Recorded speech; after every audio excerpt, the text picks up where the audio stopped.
تو جو 1400 سالوں سے ایک لیگیسی چلتی آ رہی ہے علم کی، اس پروٹوکول پہ کمپرومائز کرنا یا اس کو سپرسیڈ کرنا یا اس کو ایبروگیٹ کرنا یا اس کی تنسیخ کرنا یا اس کا نسخ کرنا، اس پر آپ کو نہیں لگتا کہ غیرت ایمانی اس بات کا تقاضا کرتی ہے کہ ہم آواز اٹھائیں کہ آپ کے میڈیمز جتنے بھی ماڈرنائز ہوں، آپ کی اصل اتنی ہی خالص رہے گی اور اتنی ہی ٹھوس رہے گی، تو امت کا بقا ہوگا نا۔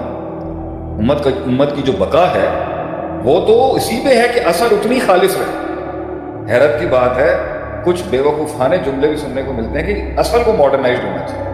اصل کیسے جدت قبول کریں؟ اصل تو کلاسیکل ہے، اصل تو ہمیشہ کلاسیکلی خالص رہے گی۔ میڈیمز ہوتے ہیں جس پہ ورکنگ کی جاتی ہے، تو میڈیم میں ہم کب انجینئرنگ کے منکر ہیں؟ صحیح۔ ہم کب سائنس کے منکر ہیں؟ صحیح۔ ہم کب ایجادات کے منکر ہیں؟ لیکن اصل کیسے کمپرومائز ہو سکتا ہے؟ اس لیے آج میرے میں، اور میں ہر 15-20 دن کے اندر احساس دلاتا ہوں اپنی شہرت کے باوجود بھی، کہ بھائی دیکھیں ہم اصل نہیں ہیں۔ جہاں سے ہم آئے ہیں اور جہاں سے ہم نے جن سمندروں سے پانی لیا ہے وہ اصل، وہ ہیں علماء۔ ان کے پاس وہ بنیاد ہے جو انہوں نے کیری کی ہے اتنے سالوں سے، ایک پروٹوکول ہے جو انہوں نے کیری کی ہے۔ اس سے ہٹ کے اگر آپ قرآن اور حدیث کے ٹیکسٹ کے اوپر اپروچ کریں گے تو ہم نے تو بہت، واللہ ہی ہمیں بھی لگتا تھا کہ یہ کیوں اتنا کرتے ہیں، 17 علوم 18 علوم، 17 علوم 18 علوم، واللہ ہی بہت پیر اکھڑنے کے چانسز ہیں۔ اگر انسان ان پروٹوکول سے ہٹ کے اپروچ کرے گا بچ سکتا ہے، لیکن دیکھا نہیں ہم۔ تو اس لیے جب انسان شہرت پہ پہنچے، مقام پہ پہنچے، تحریک کے وسط میں ہو یا اس کی انتہا پہ ہو، وقار کا تقاضا بھی یہی کرتا ہے، غیرت کا تقاضا بھی یہی کرتا ہے، اور عزت کا تقاضا بھی یہی کرتا ہے، اور ظرف کا تقاضا بھی یہی کرتا ہے کہ آپ ان کو کمپلیمنٹ کریں گے جنہوں نے اصلها ثابت ان کو قائم رکھا، اور وہ اہل علم، وہ علماء، وہ یہ مدرسے ہیں۔ اور یہ اللہ مجھے نہ وہ صبح دکھائے اور نہ ہی وہ شام دکھائے گا جس میں میں جو ہوں وہ امت اور علماء کے بیچ کا جو وصل ہے اس کو کاٹ دوں اس طریقے سے جس طرح امت اور صحابہ کی اس وصال کو کاٹنے کی کوشش کی۔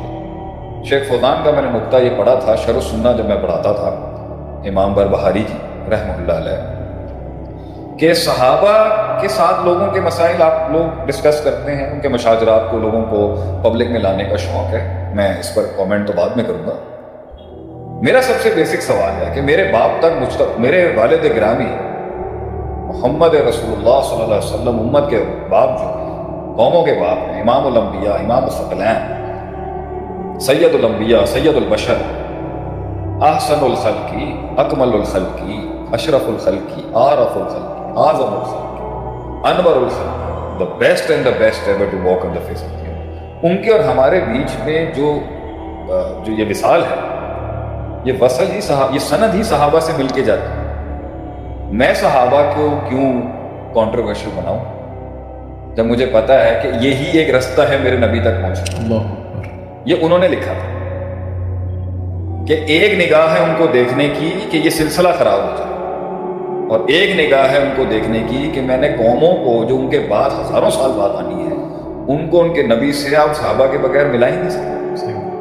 ہم ایسے اتنی بڑی اینٹ کو کنٹروورشل کیسے بنا سکتے ہیں؟ اگرچہ جتنا ٹیکسٹ موجود ہے، حکمت، وقار، ادب اور فقہ کا تقاضا یہی کرتا ہے گہرے ہونے کا کہ آدمی سمجھے کہ بہت سے جھگڑے گھر کے بتائے نہیں جاتے، صحیح، کیونکہ لوگ سمجھنے سے قاصر ہوتے ہیں۔ یہ تو ایک عام فہم لوگ بھی سمجھتے ہیں۔